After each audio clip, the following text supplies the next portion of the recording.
All right, so I want to take a moment to welcome Gina Ryan to the show. How you doing, Gina? Great, Chris. Thank you so much for having me. Yeah, pleasure. Now, Gina's got an interesting. Well, I think when I was looking at your podcast, so Gina runs the Anxiety Coaches podcast, which is really, really great. But I'm kind of interested in the origin story to what led you to the podcast, because I think a lot of people, if they're going through breakups, they might be able to get something out. They might be able to relate. Sure. Yeah, because I've had a big breakup in my life, right? And I think everybody's had breakups, but anxiety, how did I get there? I had anxiety when I was a young adult. So I would say after high school, I didn't have anxiety in high school. It was probably 18, 19, a time when, and then we're talking back in the early 70s for me. So this was, you're out on your own.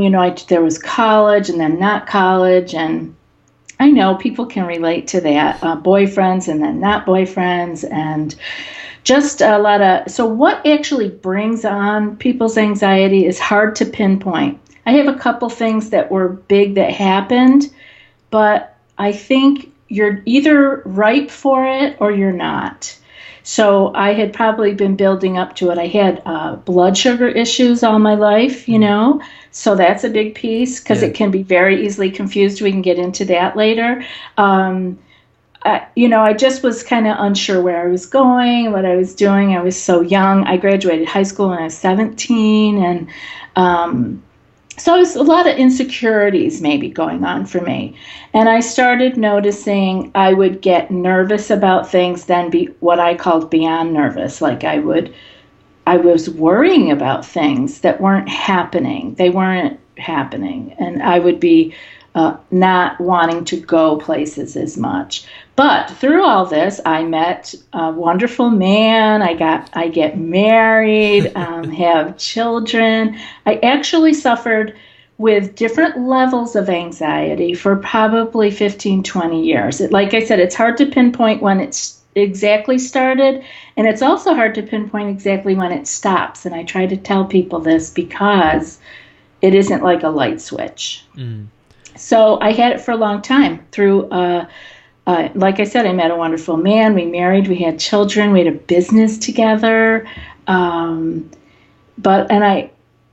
want to say that I got through my anxiety first, and then I had my divorce and my breakup and those things. And that's how I knew I was really okay. Because so you went through that big breakup essentially, and you were okay after it, because you'd think that would be like the trigger moment that would cause kill you. Right, panic attack or something like that. Kill you, yes. And another thing before that was that my son was in college. I'm sure he wouldn't mind if I talked about this. He had a very big accident. He had a very big accident in college. And it was that phone call in the middle of the night where every mother, You're dreading that, Yeah, you think you would die. And back when I had anxiety, I could have thought, oh my God, you can't live through something like that. You just turn into a puddle on the floor. But it's not. When you have yourself back together again, and I thought, oh my God, these things I can live through that I couldn't even, just thinking about those things when I had anxiety would have made my heart race. It would have made me scared. But everything that life brought me, I could handle. And I did handle with grace and with ease. I mean, did I cry? Was I anxious? Was I uncomfortable? Yes. But did I go down that, what I call the wormhole of anxiety? No. So I guess I'm just kind of curious. When you say you had issues with anxiety, are we talking full-on panic attacks? Like, how would it manifest itself? Yeah, I did. I would have panic attacks occasionally. And that's just that they come and they go. Mm-hmm. Panic attack always ebbs and flows, and it goes. And it's the racing heart, and it's the sweating, and it's the feeling of impending doom. You really think this is it. I'm just dying. I'm driving a car on the highway, and all of a sudden I think I'm going to die. It doesn't make a lot of sense until you understand what's happening. Yes, I had those. And I kept pulling myself through them because, Chris, this was a long time ago. People weren't talking about this. Yeah. maybe a taboo subject back then. Well, not so much taboo, just not known. I remember watching television one night because I went to a doctor once, and all he wanted to do was give me sleeping pills because he thought, well, maybe you're not sleeping. It didn't really make any sense, but he didn't know what else to do. Like, I probably sounded like cuckoo because that's how you feel. So you don't talk to anybody about it because nobody else is talking about it. So I had a time where, so the doctor's not helping me. I can't do that. And I finally figure out by watching television at night, late night TV. My ex-husband at that time, he was working nights. And I'm watching this late night TV. The kids are in bed. She's describing me to a T. She's got this 6 or 9 cassette tapes for the series. And she called it anxiety. Suffering with anxiety. And I said, oh my God, that's what I have. And it was like hundreds of dollars. It was some, crazy price back in those days. And I was like, but I didn't even care what it was. All I knew is that there was a name for what I had and somebody else understood it. So there's no internet, right? So how do you find things out? I'm going to libraries. It was always my interest anyway. I was always been like wanting to be self-realized and understanding life. And so I did a lot of research like that. It took me down some spiritual paths. But yes, I had panic attacks, and I had what was just like a daily anxiety of that feeling of impending doom, waiting for the other shoe to drop. When's it going to happen? I was one of those people that was always scanning the horizon, looking for trouble. If it wasn't trouble for me, once I had kids, I put it on the kids. Something's going to happen to my children, and other people put it on their relationship, or a really common one that I help people deal with is health, right? So we can put our focus onto any one. And that's why the cure is not the relationship or the health issue or the children. That it's about taking care of that anxiety root. Yeah, it's interesting. The reason I think I asked about the panic attack is because I had never seen one ever in my life before. But I remember in college, I went out in college. We had this extra credit assignment where a group of us would go to a museum. It was some sort of art museum or something. And so we went to this museum, and one of the girls in my class had a panic attack. And at first, I had never seen one before, but just exactly what you described. She was breathing heavy. It was almost like she was hyperventilating. Yeah. And I remember thinking, what is going on with her? And then that's when it clicked, oh, this must be what a panic attack looks like. Because I had never had any experience with it before. But after seeing it, it can be a very difficult thing to deal with, I imagine, especially because there's no like secret pill to fix it. It's probably a really long process as you know yourself.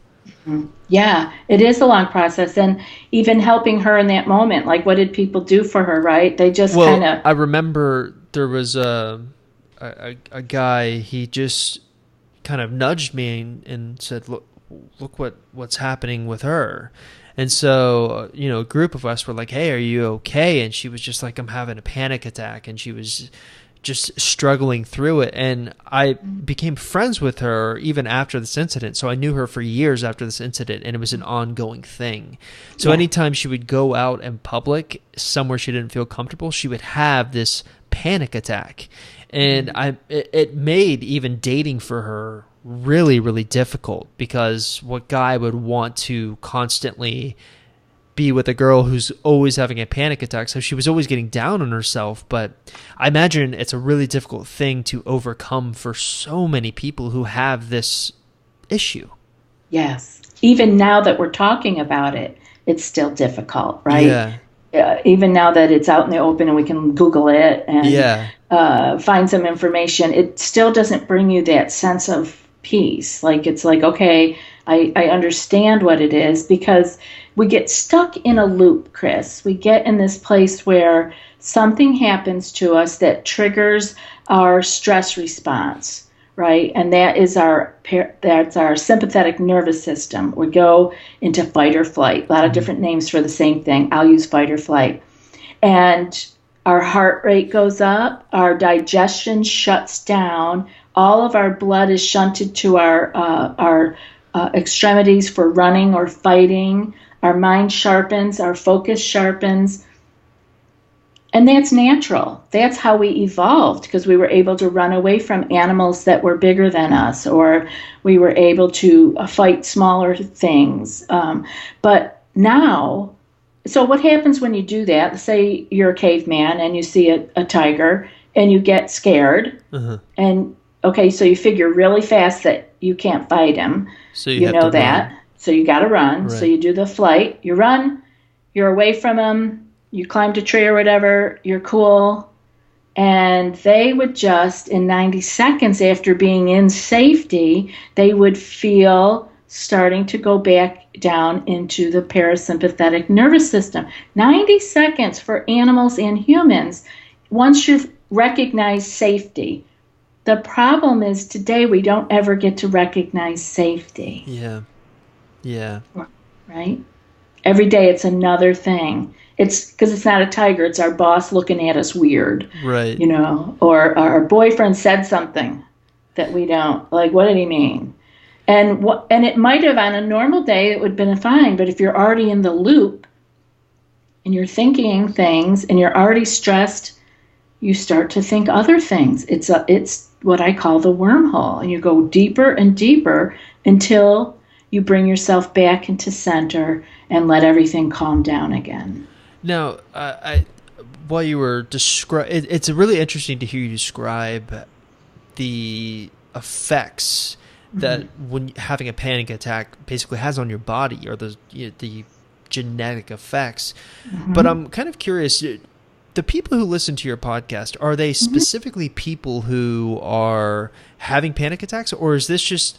Because a panic attack, I imagine, is like one far end of the spectrum, but there can also be issues with someone who's feeling anxious or anxiety about something, but it's not a panic attack level. So right. I guess the reason I'm asking that is because I think, now, don't quote me on this because I could be completely off, but a lot of the people listening to this, they're going through breakups. They're clearly anxious and struggling with that. And I imagine some of them probably do have panic attacks. I'm not saying that, but I imagine the vast majority are not the panic attack level of the spectrum, but they're very anxious about this breakup. So what are some of your top tips to handle that kind of anxiety? Okay. I love the fact, Chris, that you used the word spectrum, because everything is on a spectrum. And like I said, I had anxiety, panic myself. I moved back and forth on that spectrum throughout my life, right? I didn't live every day in a panic attack. Yeah. But I I know now that I've resolved it, because big things happen, I don't go back there. So there is a time where you can just sort of go over some hump where you just stay. And I still have ups and downs, but I don't freak out. I don't have panic attacks, and I don't have what I would call anxiety. So first, let's look at what some of those symptoms might be, because maybe your people are thinking, well, a panic attack, I don't have that. But do you have feelings of, are you worried about things to the point where you're in fear about something? Well, I think that would definitely be, I mean, how about this? You come up with a symptom, and I'm pretty in touch with, because I have 500 people emailing me every day. So I know a lot about what they're going through. Okay. So for sure, what you just said. I'll throw some things out. You tell me if you think they have it. Fun game. All right. Okay. All right. So number one. Uneasiness, fear and uneasiness. I think for sure a lot of them, so they come to the website and they are going through the breakup and they decide, hey, I want my ex back. And then I explain, okay, well, here's what you have to do. And it's not necessarily an easy process. And a lot of it revolves around actually moving on and trying to get over the breakup. But there's that fear of maybe doing the wrong thing, or the fear of failure. So I imagine a lot of people are feeling that. Yeah, that doubt. Yeah. Okay, so they've got some fear and uneasiness. We got fear and failure. Okay. Got it. Problems sleeping is a very big clue. Yeah, for sure. Okay. And I think even problem eating too, Oh, absolutely. Difficulty with taking nourishment in. Yeah. because a lot of people, it just shuts down, your hunger and your appetite is gone. I know from personal experience too. Whenever I remember a long time ago when I had a massive fight with my ex-girlfriend, it got to the point where I remember thinking, I don't even have an appetite for anything. My dad, he was like trying to cheer me up. He was like, "Hey, let's go to Chili's. Let's get something to eat." And usually I am so down for that because it's great. I love eating, but this particular day with this particular fight, it was not happening. So I imagine that was like a small fight. These people, they're going through something so difficult. A lot of them starve themselves. And I'm always saying, hey, take care of yourself first. Right. Right. You have to consciously override that lack of hunger, because the stress shuts down the digestion, and it shuts down. What happens is we get numb, and then we're not getting the hunger signal at all. We just won't get it anymore. So that's a big clue. Not sleeping and not eating and not having hunger. So you're going to say, oh, maybe I am having a little bit more than just worry. Maybe this is anxiety. Good one, Chris. I'm glad that you are cued into your people so well.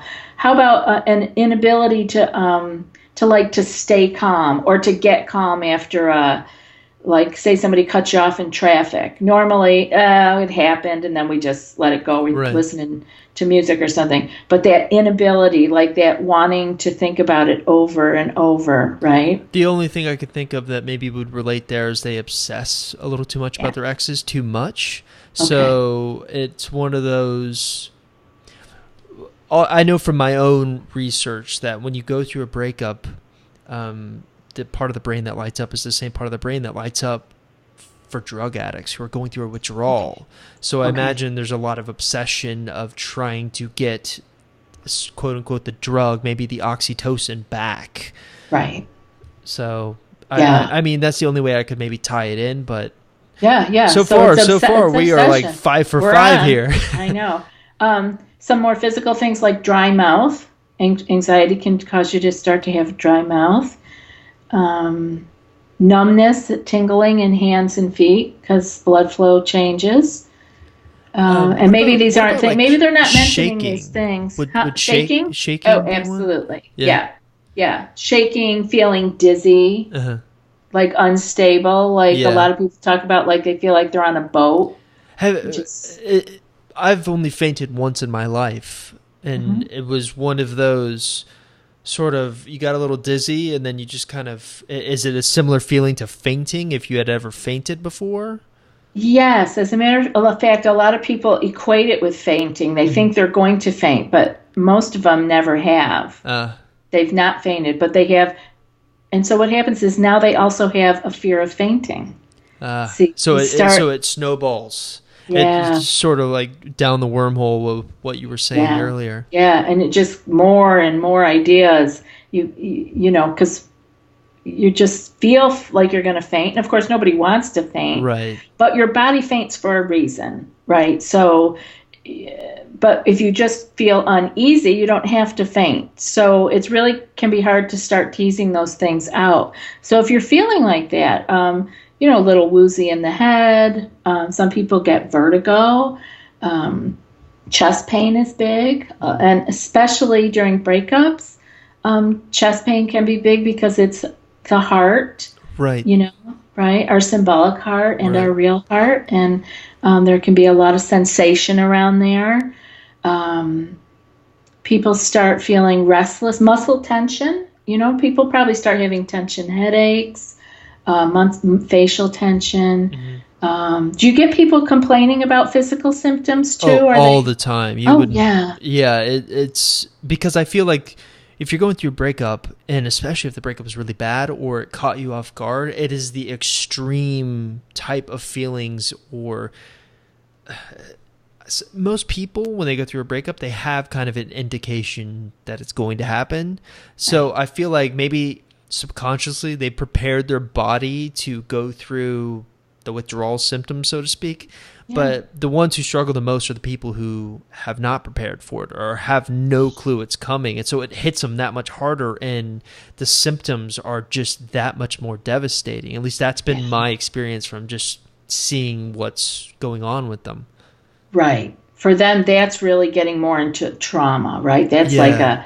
it was like, boom, it Right, happened. right. Like, where did this come from? Like you said, they didn't prepare their mind body for it. Yeah, and Yeah. it's interesting.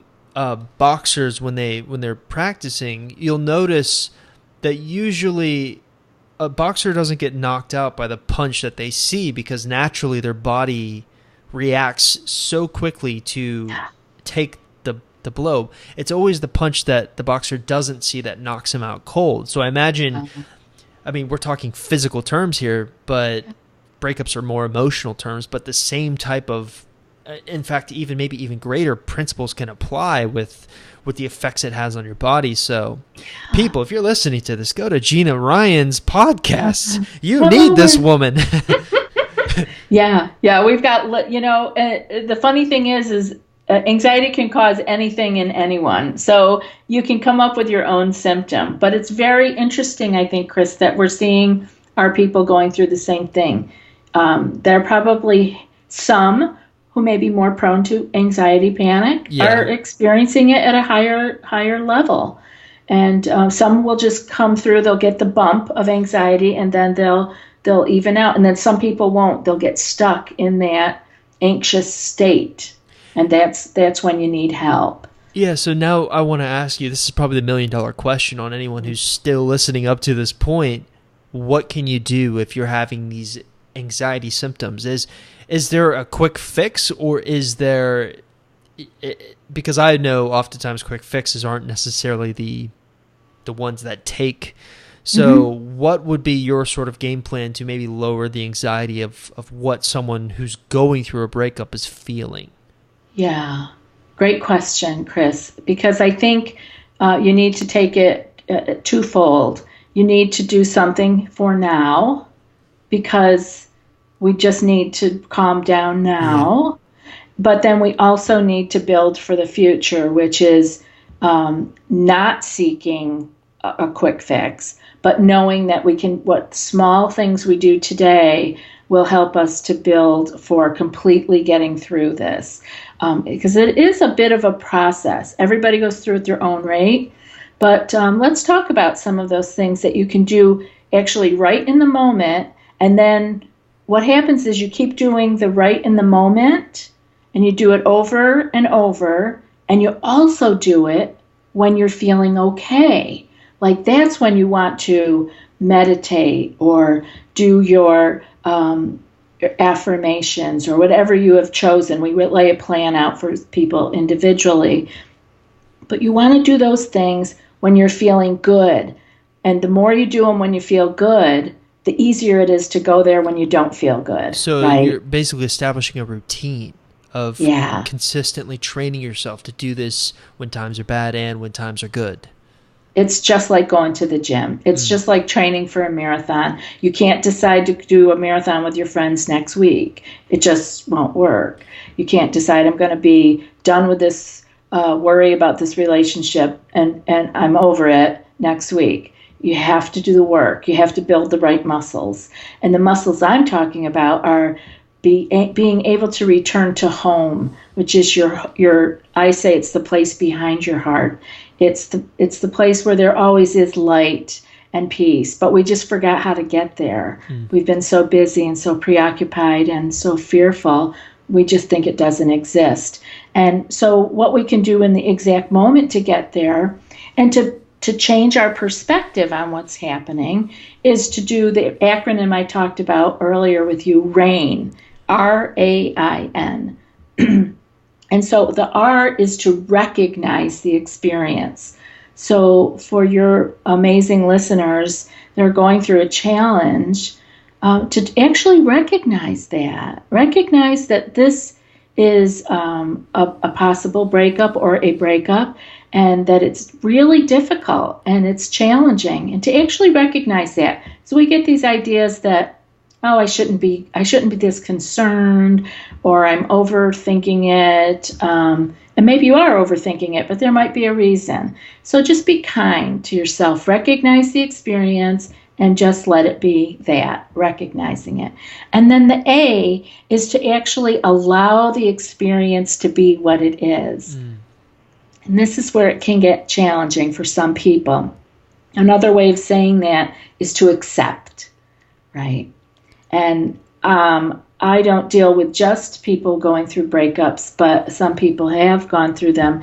And relationship is a hard thing to accept sometimes. Right. Especially, it's interesting too, because a lot of the people listening to this are trying to get their ex back, which is a clear indication that they have not accepted that the reality is that they're broken up. Right. So, and for the record, if you want to get your ex back, accepting the fact that you're broken up is essential. Yeah. But anyways, so no, Chris, we are so on the same page. Yeah. That is exactly what will make whatever's going to come, whether it's back together or not back together, happen. Yeah. Or when you accept it for what it is. We are broken up. It's such a difficult thing to do for most people too. So R is recognize, A is allow, which we kind of loosely interpret as accept. Yes. Now, I want to focus in on this. How can someone accept something when, because like I said, most of the people listening to this right now are probably in this frame of mind where they want their ex back, which is a clear indication that they have not accepted the breakup. So how can someone accept what happened is reality, especially when they're so against it? Right. That's where we have to do some internal work, really looking inside and saying, it isn't what I wanted, but it's here. So it's that shift in perspective of actually seeing what's there versus living in our imagination, in our mind, where we do, like we've made up whole stories about our lives, and those are either past or future. But the present moment is where we need to be, which is what is real, what is right in front of me. And that's just some training. Again, it's coming back to it and coming back to it because we live in a society that lets us do that, living in our head, living in a story. Yeah. All right. So what is the I standing for? I is fun. I is to investigate with curiosity. Okay. So this is where they can begin to just be like, well, okay, so I accepted it. It's freaking uncomfortable. I hate it, but it's there. I see it. And then you can start to investigate with curiosity, like, well, what do I want? What do I like? What would I prefer? Investigate what's happening, but always with those eyes of curiosity, not judgment. That's where we get into trouble. Like, he's an asshole, or I'm sorry, I just swore. I'm sorry, but whatever they thinking, like, or it's her fault or his fault, or that's all judgment. All we can do is take care of ourselves and say, okay, this is happening. What do I want? Maybe I do want to get back with them. But to keep it with curiosity and not judgment, like, oh, all my prayers will be answered. We just add way too much to it, right? Too much future kind of stuff. And so if we can just investigate, like, be a scientist of your own life, right? Be your own little guinea pig. Okay, what is this? Because you might be surprised what you find. I see this over and over again. A lot of times the end is not the end, meaning it's not the end of your life. It might be the beginning of your life. Yeah. And then the N, for rain, is natural awareness or non-identification. I like non-identification, which means you really have to stop identifying with the problem. I see. It's like this natural awareness of what's going on around you, but it's not who you are. Right. And that's probably really real in relationship anxiety. So would you say, when you look at the acronym RAIN, what is, in your professional experience, where do people struggle the most when they're trying to rid themselves of anxiety? What little RAIN, what aspect of that do they struggle with the most? The A. The A, acceptance. Accept. Because there's another way we say it in anxiety. The rain is from a Buddhist teacher that I have had in the past. And a way we say it in anxiety from Claire Weeks's books, if anyone has read any of her work, she would say face, accept, float, and let time pass. So again, the biggest one that people have trouble with is the accept. Because we can face it. Okay, I see it. It's happening. I can usually get people there. But the accepting of it, of that this may just be the way it always is, that's big for people. Yeah. Like it happens with chronic illnesses. Like some people have chronic pain and it's always going to be there. It's a tough one. But once you accept it, the suffering goes way down. Yeah. Interesting how it's not like you took a pill or some sort of medicine or drug to make the chronic pain go away. It's almost like the brain is smart enough to make it go away. It's fascinating, actually, when you look at it that way. It is, and it isn't just for pain, physical pain. It can happen with these other pains also.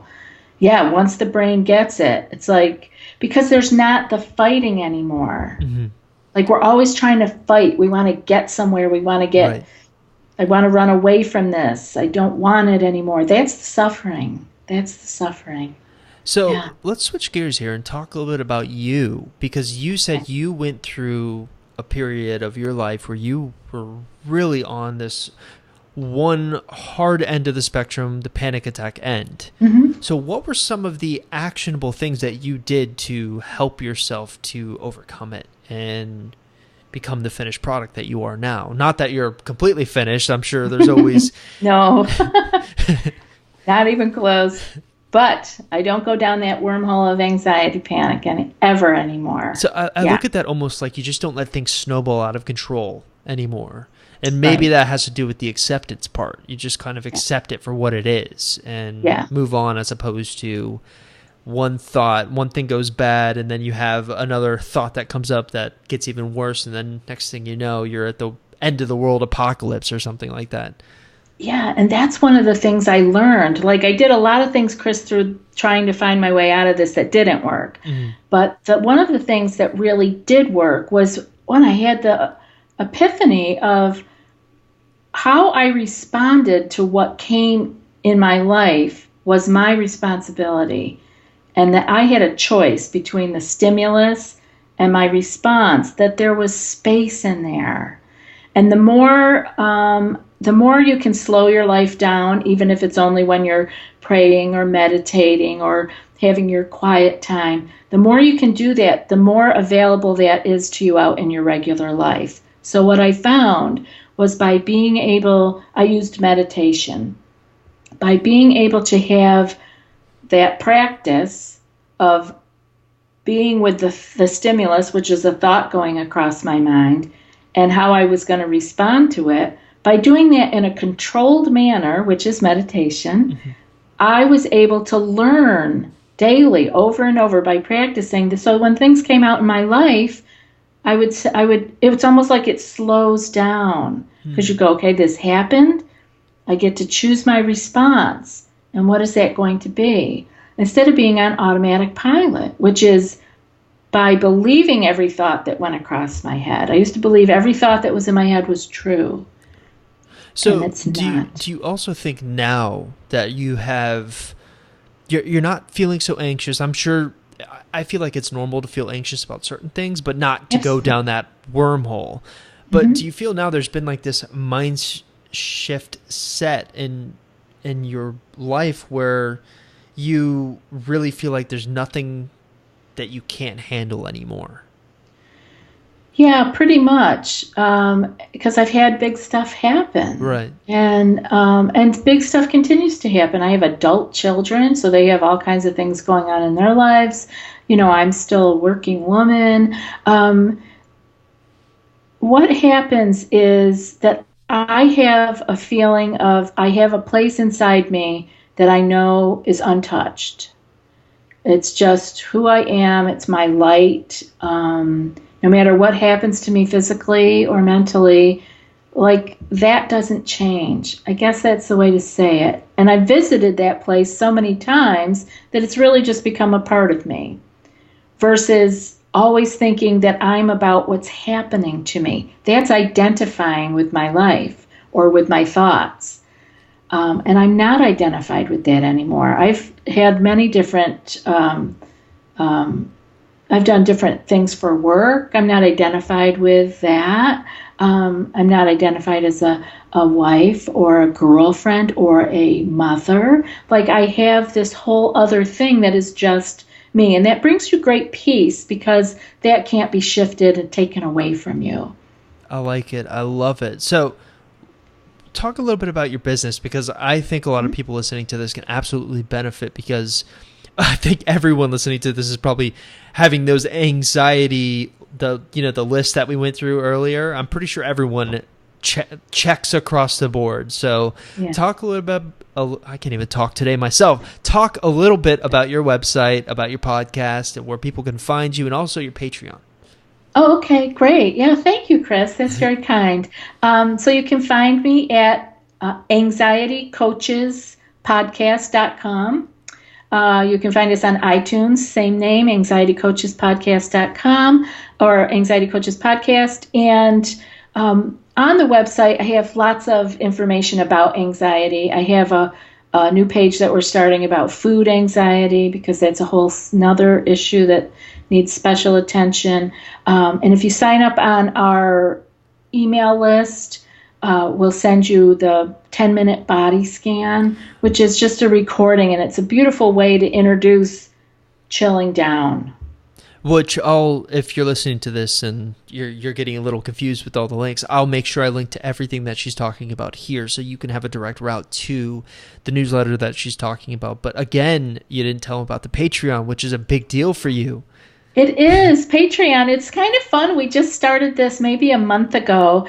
And so on our website, there's a big orange and white button that says become our patron on Patreon. And if you click that, it takes you to a little place where you can sign up for $1 a month, or you can sign up for $1 a show, which is $8 a month, $25. I think there's a whole bunch more. And you get some goodies along with those things, which is really fun. And it's a really nice way to have people support us and keep the show on the air, which is a lot of rigmarole to keep everything going, as you know. And and people are enjoying being part of the tribe like that. I have to say, I went through your website, and it's so full of information. Before we even started the interview, you were telling me you have over something like 200 episodes for people to draw upon. So, and I think this is really essential for the people listening to this podcast, because they're struggling with the anxiety, and I can only give them one perspective of how to handle with that. And I'm more focused on actionable steps to handle the breakup. You're more focused on their well-being, which is why I'm trying to shift people over to you, because I think they'll be a great fit for you and them. Perfect marriage. Oh, yeah, I love the perfect marriage. Yeah, that's wonderful, because maybe we can get to the root of their anxiety, and that the struggle with the relationship and not being able to let go might have been more of a symptom than an actual big problem, right? Yeah. Right. So, any parting words of wisdom for our great listeners here? Yeah. Actually, know that you're not alone, number one. And one of the things that I like to tell people is, once they begin to pay attention to self-inquiry and thinking about, well, maybe there's something more to this, and maybe I can look inside, that then the worst is over. The worst is over. You get to put a lot of that behind you, and because you're open to the rest of your life and the new adventure. So hang in there. I have to say, one of my favorite guests we've ever had on. Thank you so much for coming on, Gina. Oh, thank you so much, Chris. It's been a pleasure.